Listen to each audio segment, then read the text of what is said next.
All right, so we're going to look at sketching rational functions. So some of the prior knowledge for this is not really anything new in some sense. It's just sort of putting everything together that we've learned previously. So even though we'll sort of go through a checklist for sketching rational functions, strong prior knowledge and understanding of functions and their notation, domain and range concepts, factorizing expressions, asymptotic behavior, vertical, horizontal, and oblique asymptotes.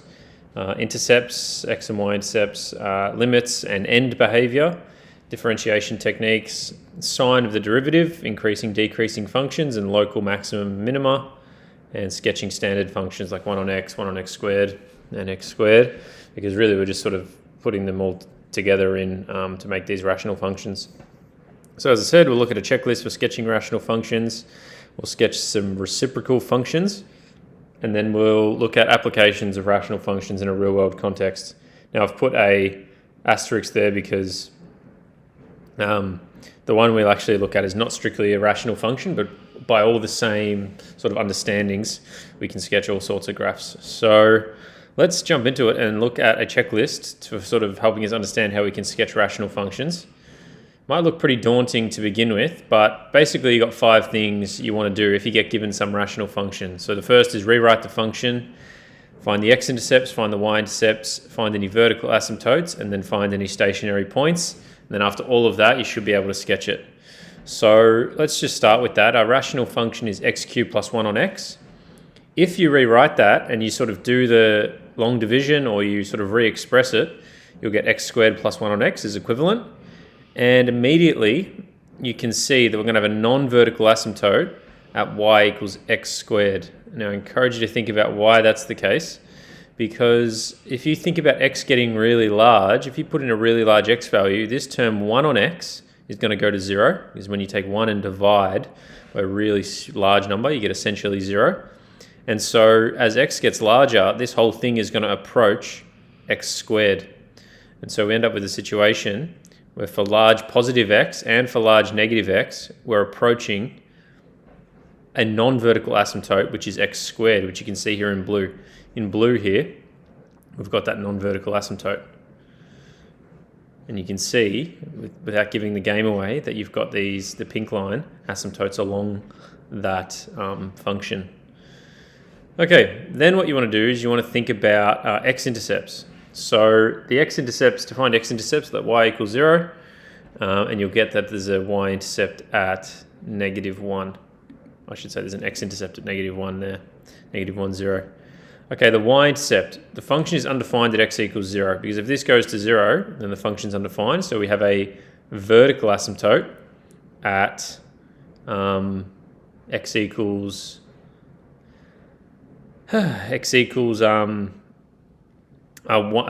x equals 0, got a vertical asymptote there. Stationary points. So then you've got to find the stationary points. So to find the stationary points, you find the derivative. So to find the derivative, you've done a lot of differentiation by now. So it's 2x minus 1 on x squared.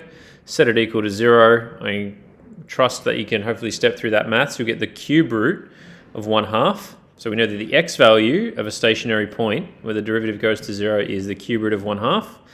Take that cube root of 1/2, sub it into the original function, get a little bit messy, but hopefully you understand the idea, and you'll get a y value of this point being 3 by the cube root of 2 on 2.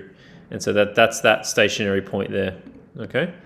So you're probably wondering what this other line is. This other line is 1 on x. So this is the graph of 1 on x. As we said before, we need to know sort of what some simple functions look like. And what we want to do is this, if we think about these two functions, we have x squared, which is dash blue here, and then we have 1 on x, which is this one.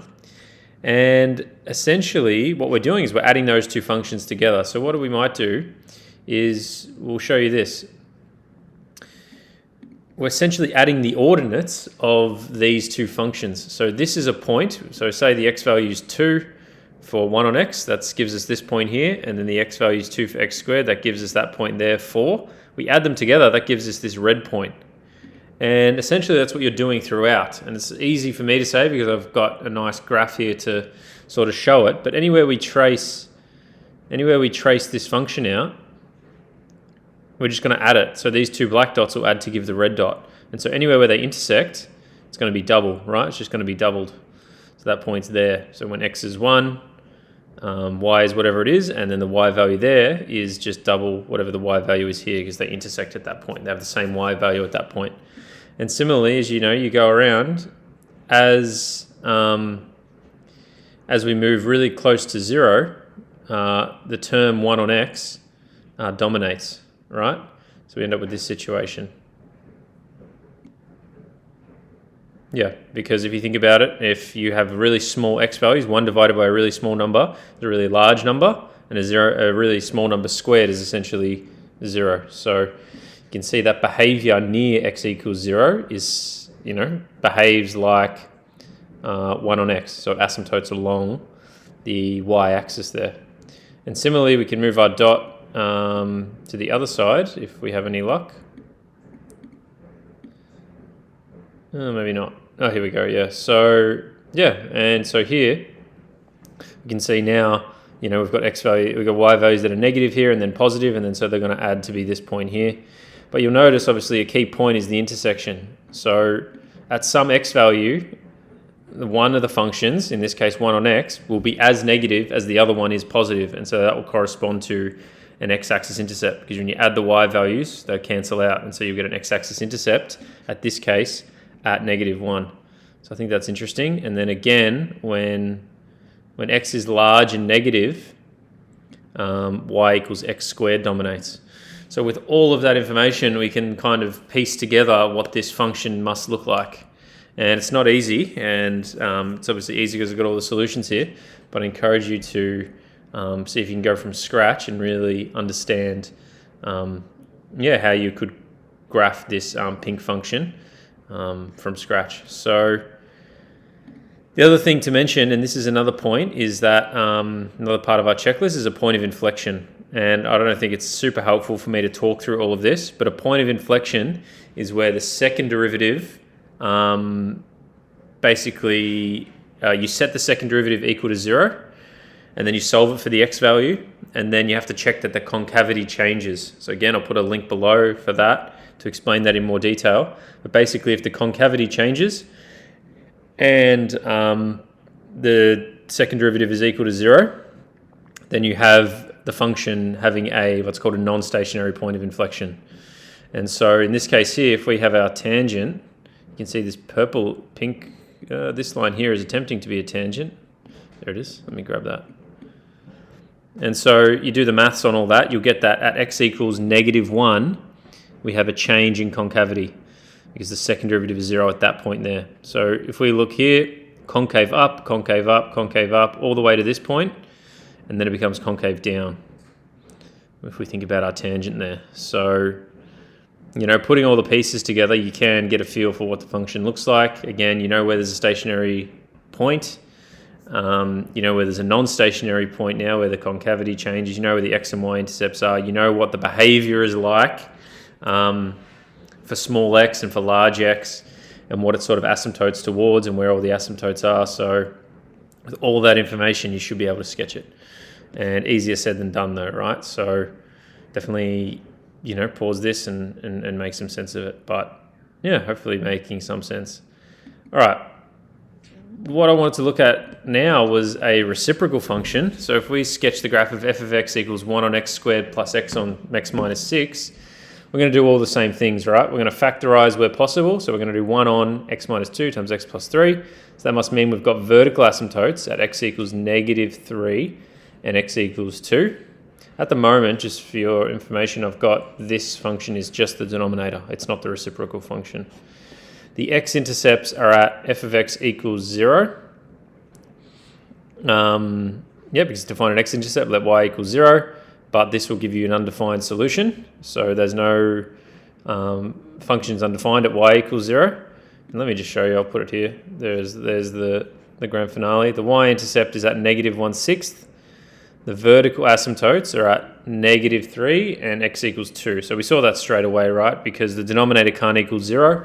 And by applying the null factor law here, we can see that x can't equal 2 and x can't equal -3. So we've got asymptotes there and there.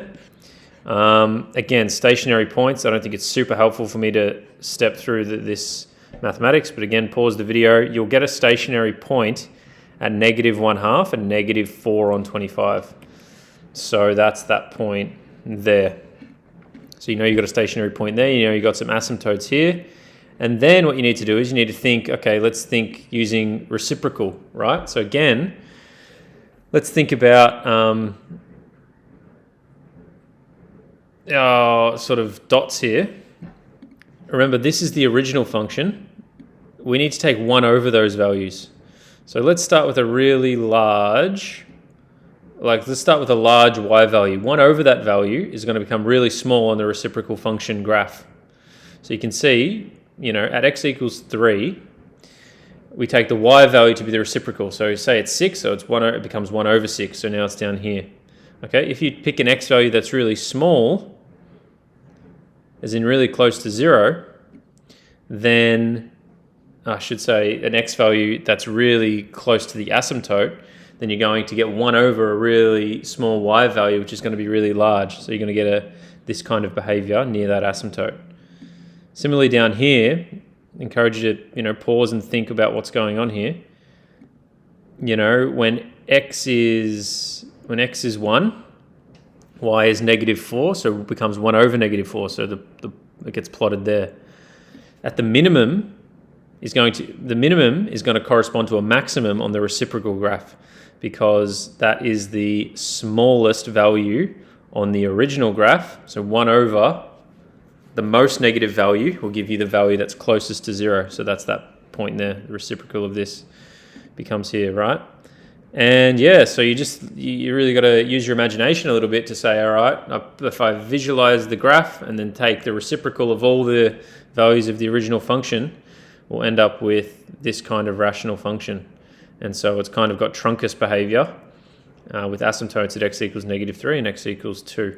And I'll get rid of the original graph now so you can see it in all its glory, and that's what it looks like. So again, you want to be going through these checklists.